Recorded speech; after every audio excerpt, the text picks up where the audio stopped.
this connection was not really there, for the obvious reason that I had PPD, and just looking at my baby, I was not happy.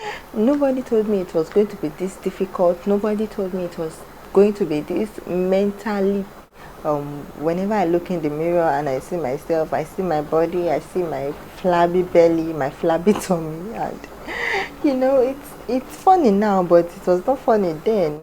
Hey beautiful people, hello guys, and welcome back to my channel. If this is the first time you're seeing my face, welcome. My name is Alice. I make videos on family vlogs, lifestyle and entertainment, and if you're a returning viewer, thank you very much for coming back to see this beautiful face. So guys, in today's video I'm going to be talking about postpartum depression. Yes, my experience, everything that I went through.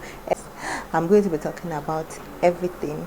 In case you guys don't know, I'm a first-time mom, and although I have actually healed from postpartum depression, I no longer have it because it's already 8 months postpartum for me. My baby will be 8 months in a few weeks, and I've completely and totally healed from postpartum depression. I no longer have it. I no longer have postpartum depression or postpartum anxiety, as some other persons may like to call it. I have completely healed from it, and I feel more comfortable now talking about it. I no longer have it, but I had it a few weeks. I had it for a few weeks after I had my baby. I had postpartum depression. I think I'm just going to use the acronym PPD. Please get used to it. I'm going to be using it. Postpartum depression just sounds too long. So I had PPD 4 to 6 weeks after I had my baby. I had PPD, and it was not funny, guys. If you're a first-time mom, then you know what I'm talking about. You know exactly what I felt like. I was like, after this baby, I'm not going to have any other baby. Like, I'm just going to have one baby because I can't go through this a second time. But it's likely not going to come back again. I hope it is true. Basically, we've all heard about PPD. Like, there's hardly anyone who hasn't heard about it. But I feel like, women, mothers, we do not talk about it enough. Like, we do not bring the awareness to other women. We do not shed more light on it, possibly because of what we think the society are going to say about it. I don't know. More like we shy away from this topic. But one thing I'm going to say is that you had this baby, you know what you went through, whatever it is you went through to have this baby, you know what you went through. And when you decide to come and talk about it, when you decide to come and maybe possibly encourage other women or possibly share your experience, there is literally no greater joy when you have your baby. After you have your baby and the doctor or the nurse places your baby in your arms, like, you feel fulfilled, you feel overjoyed. You literally cannot explain the feeling because it is one of the best feelings in the world.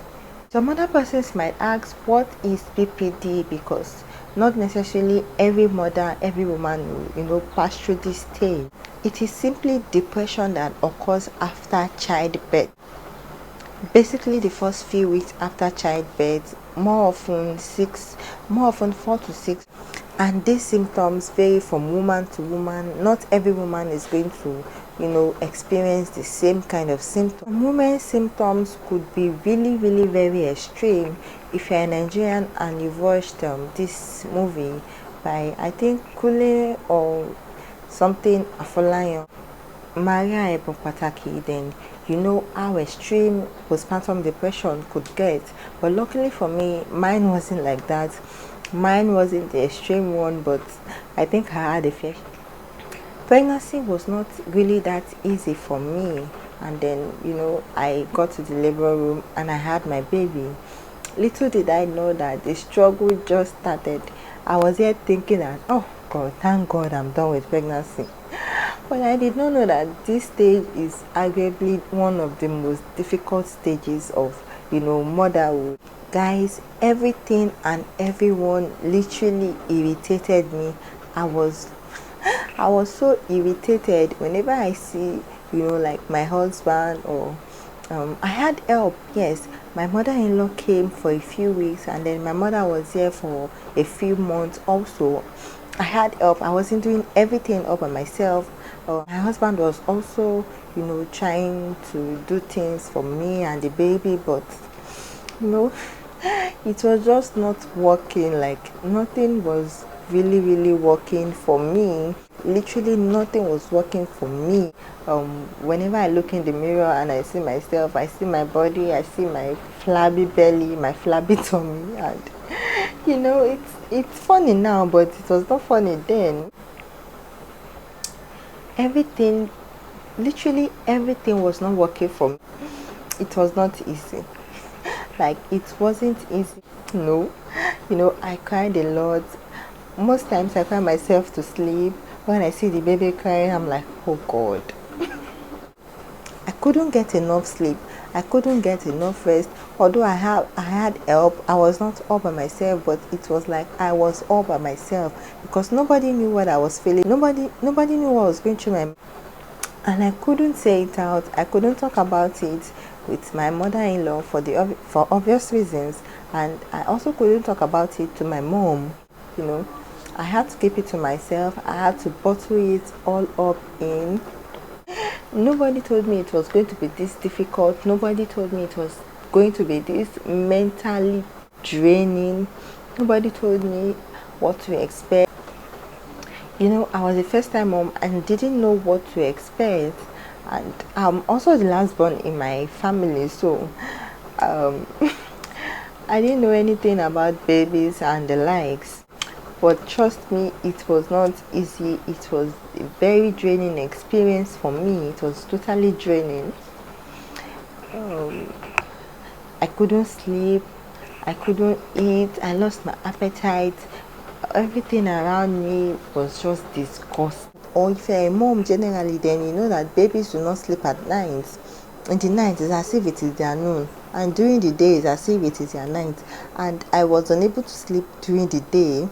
Sleeping during the day, cannot be compared to sleeping at night. So when she's asleep during the day, I try to get one or two things done. I just don't even feel like sleeping. But when it is that night that I want to sleep, that is when she will wake up and start crying.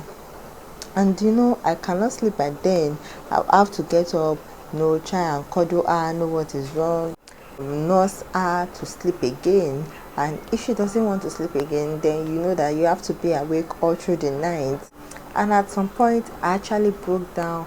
I was sick, and I could even hardly stand on my feet. Like I would literally hold someone to stand up. I was just in a place for like I think up to 3-4 days. I was just lying down in a position. I could not walk, I could not turn, I could not stand up by myself. Guys, it was really mentally draining. Being a first time mom is not exactly what you would expect it to be. So I actually focused on getting the right stuff for my baby, getting the right clothing. At first I did not know the gender of my baby, so I was just more particular about getting the right stuffs for her. Now I wish I had focused more on learning on how being a first time mom would actually be like. Tips on being a first time mom. I should have really focused on that rather than trying to get the right products for my baby, trying to get the right clothing, right. I didn't know anything about breastfeeding, and quite frankly, breastfeeding is actually another topic for another day because it was really a very painful experience for me. The first week of latching was, oh God, it was not very easy for me. Let me just say it like that. It was not very easy for me because at first my milk supply was really very low at first. So for the first 1 or 2 months, I felt like I had no connection with my baby. I had no bonding with my baby. I was constantly nursing her. I had no problem nursing her, despite the fact that latching was difficult for me at first. But I had no problem nursing her. I had no problem cuddling her. But I just felt like this bond was not really there. This connection was not really there for the obvious reason that I had PPD, and just looking at my baby, I was not happy. I was not really in the best position that I would have loved to be, or that I would have emphasized. So the connection was not there, the bonding was not there for the first 1 or 2. And I was just like to myself, what kind of person does not love their baby, after birth? I was thinking it was not normal. To me it was not normal because I had not read about PPD before I had my baby, so I had no clue that I even had PPD. It was after like few weeks when I started getting this feeling, and I was like, no, this is not normal. And then I was reading some source online and found out that I actually had PPD. The PPD experience just only lasted for like 2 months for me, but it was it was not just like, it was not easy for me, but I'm happy I pulled through. Like I was able to overcome it. I was able to overcome it, even as overwhelmed as I was with PPD as at that time. But I'm glad I could, I'm glad I was able to overcome it. I'm glad that I was able to, conquer it. And, I'm happy now. Whenever I see my baby, I'm glad, I'm happy. I always want to take pictures with her. We are bonding perfectly now. We are connecting perfectly now. Most times she cries after me, and I can tell it's one of the most beautiful feelings ever. It's one of the most beautiful things ever. So this video is basically just to encourage first-time moms, women who are going through PPD, women who have been through PPD, generally women at large. And I'm glad to have been able to share my experience. I'm glad to have been able to talk about how I felt. I didn't really do anything. It just naturally went on its own. It's, basically to go on its own. So hang in there. Don't be discouraged, don't be overwhelmed, because it's going to last for just few months, and highest 2-3 months, and you and your baby are going to be together for 10, 50, 30 years. You have a whole lot of years to enjoy with your baby, to connect with your baby, to bond with your baby. It's going to take these few months of sacrifice, and it's actually not going to be a big deal if you look at the bigger. It's actually not going to be a big deal if look at the bigger picture. So guys, this is going to be the end of this video. Don't forget to like, comment and subscribe to my channel. Please subscribe to my channel. It actually means a lot to me, guys. If you don't subscribe, this channel is not going to grow. This channel is just going to be stagnant, and I know you don't want that for me. Me too, I don't want that for myself. So please subscribe to my channel and comment down below if you're a first-time mom, if you're a mom who has been through similar experiences, or you have 1 or 2 advice to give, or you just want to share your experience. Comment down below, and you just want to give hope to other. I'll see you guys in my next video. Bye.